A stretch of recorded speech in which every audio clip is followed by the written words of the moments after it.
के सारे पक्षियाँ चिंतित थे क्योंकि उनके घर अभी तक नहीं बने थे। जंगल के सारे पक्षियाँ सुबह उठकर लकड़ियाँ ढूंढने जाते थे।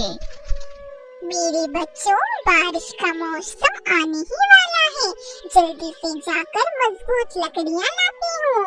अगर मैं देर से चली गई तो सारे जंगल की पक्षियाँ मजबूत लकड़ियों को लेकर अपना घर बनाना शुरू कर देंगे। अरे इतनी जल्दी सुबह हो गई? चल कालू, सोना तो बहुत हो गया। बारिश का मौसम भी नजदीक आ गया है। जल्दी से जाकर लकड़ियाँ ढूंढता हूँ। अगर मैं नहीं गया तो जंगल के दूसरे पक्षी सारे लकड़ियाँ ले जाएंगे। जल्दी चल कालू। अरे तोते, हर दिन सिर्फ लाल मिर्ची ही ढूंढते रहते हो।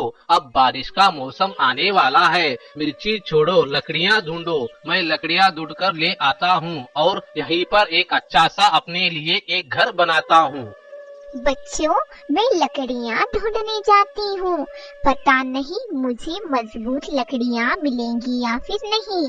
अच्छा बच्चों, मैं लकड़ियाँ लेने जा रही हूँ। आप अपने घोंसले से बाहर नहीं जाओगे, वादा करो। रानी चिड़िया लकड़ियाँ ढूंढने के लिए निकल जाती है।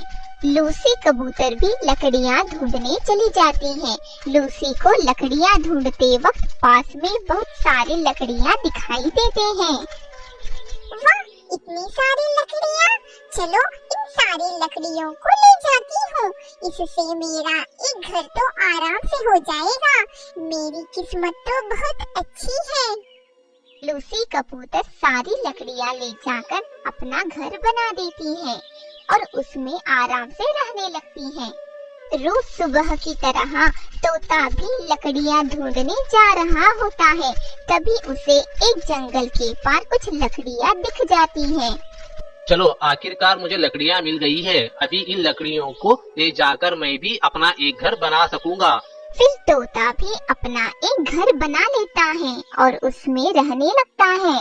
फिर रानी चिड़िया और कालू कौवा दोनों अपने अपने घर बनाने के लिए लकड़ियाँ ढूंढ रहे होते हैं। कितनी देर हो गई है, लकड़ियाँ तो मिल ही नहीं रही है। अब बारिश का मौसम है, बारिश तो कभी भी हो सकती है। अब मैं क्या करूँ? अचानक रानी चिड़िया को एक पेड़ के नीचे कुछ लकड़ियाँ दिख जाती है। अरे वाह, मुझे लकड़ियाँ मिल गई हैं। इन लकड़ियों को ले जाकर अपने लिए एक घर बना लूंगी। रानी चिड़िया उन लकड़ियों के पास जाती है। कौवा भी लकड़ियाँ ढूंढ रहा था, मगर उसे कहीं पर भी लकड़ियाँ नहीं मिल रही थी। अब मैं क्या करूं? अगर मैं लकड़ियां ढूंढ नहीं पाया तो मैं कहाँ रहूंगा? बारिश में भीग कर तो मैं बीमार पड़ जाऊंगा। तभी कालू कौवे की नजर रानी चिड़िया पर पड़ती है। अरे रानी चिड़िया को लकड़ियाँ मिल गई है। लगता है सब पक्षियों को लकड़ियाँ मिल गई है, मगर मैं भी कितने दिनों से मेहनत कर रहा हूँ, मुझे लकड़ियाँ मिल ही नहीं रही है।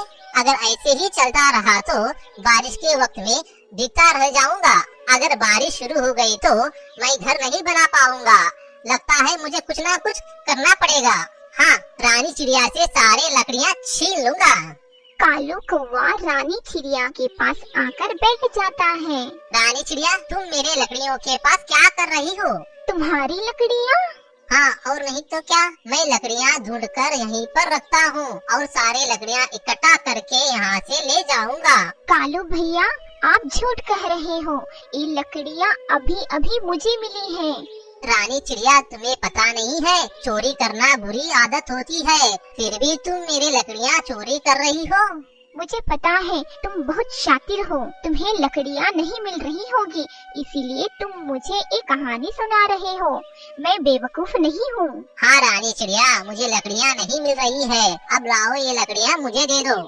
नहीं नहीं कालू भैया, मैं तुम्हें ये लकड़ियाँ नहीं दूंगी। अगर तुम मुझे लकड़ियाँ नहीं दोगी तो मुझे छीनना भी आता है, इसीलिए कह रहा हूँ, मुझे लकड़ियाँ दे दो। रानी चिड़िया कालू कौवे को वो लकड़ियाँ दे देती है और वहाँ से उदास होकर चली जाती है।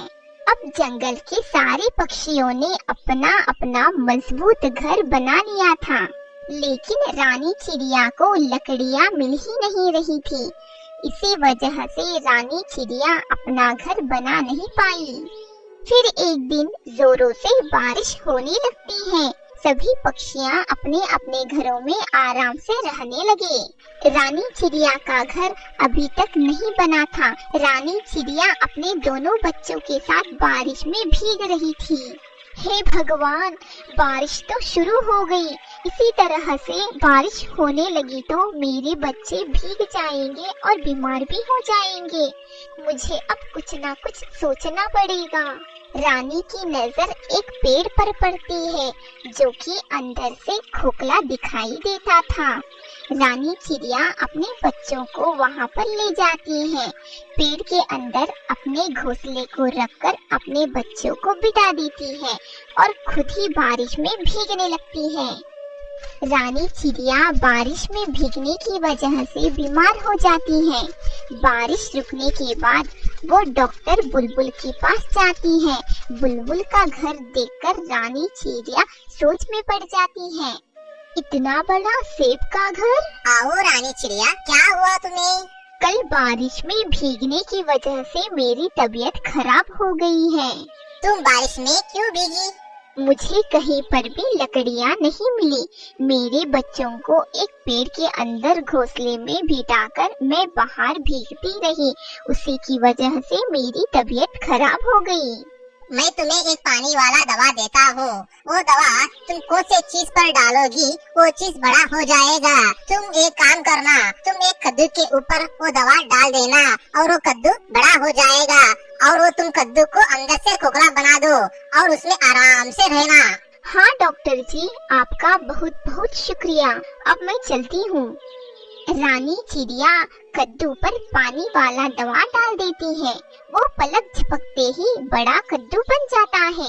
रानी उसे खोखला बनाकर उसमें रहने लगती है। जंगल में जोरों से बारिश और हवा की वजह से सारे पक्षियों के घर पेड़ से नीचे गिर जाते हैं। अरे वो देखो, रानी चिड़िया का घर इतना बड़ा कद्दू से बनाया हुआ है। वो घर तो हिल भी नहीं रहा है। रानी चिड़िया, तुमने इतना बड़ा कद्दू का घर कैसे बना दिया? हमारे घर तो बारिश और हवा की वजह से उड़ गए हैं। अब हम सारे पक्षियाँ बेघर हो गए हैं और भीगने लगे हैं। अब हम क्या करें? हाँ रानी चिड़िया, हमें भी बताओ, तुमने ये घर कैसे बनाया? मैंने कुछ भी नहीं किया। ये सारा कमाल तो डॉक्टर जी का है। डॉक्टर बुलबुल जी ने मुझे एक पानी दिया था। वो पानी मैंने एक कद्दू के ऊपर डाल दिया और छोटा कद्दू बड़े कद्दू में बदल गया। फिर मैंने उस कद्दू को खोखला बना दिया और उसमें मैं रहने लगी। तुम डॉक्टर बुलबुल जी के पास जाओ और उन्हें कहो कि तुम्हें भी वो पानी दे और अपना अपना घर बना लो। वे सभी पक्षियाँ डॉक्टर बुलबुल के पास जाते हैं। बुलबुल वे जी, अब जोरों से बारिश होने लगी है। आप हमें वो पानी वाला दवा दीजिए जिससे हम हमारा घर बना सके।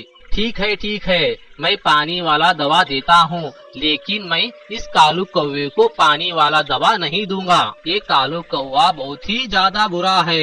इसने रानी चिड़िया की लकड़ियाँ छीन लिए थे। उससे रानी चिड़िया एक दिन पूरा बारिश में भीग गई थी। उससे बुखार भी आ गया था। इसे भी पता चलना चाहिए, ये भी भीगना चाहिए। सब पक्षियाँ अपने घरों में आराम से रहते हैं और कालू बारिश में भीगने लगता है। जैसी करनी वैसी भरनी।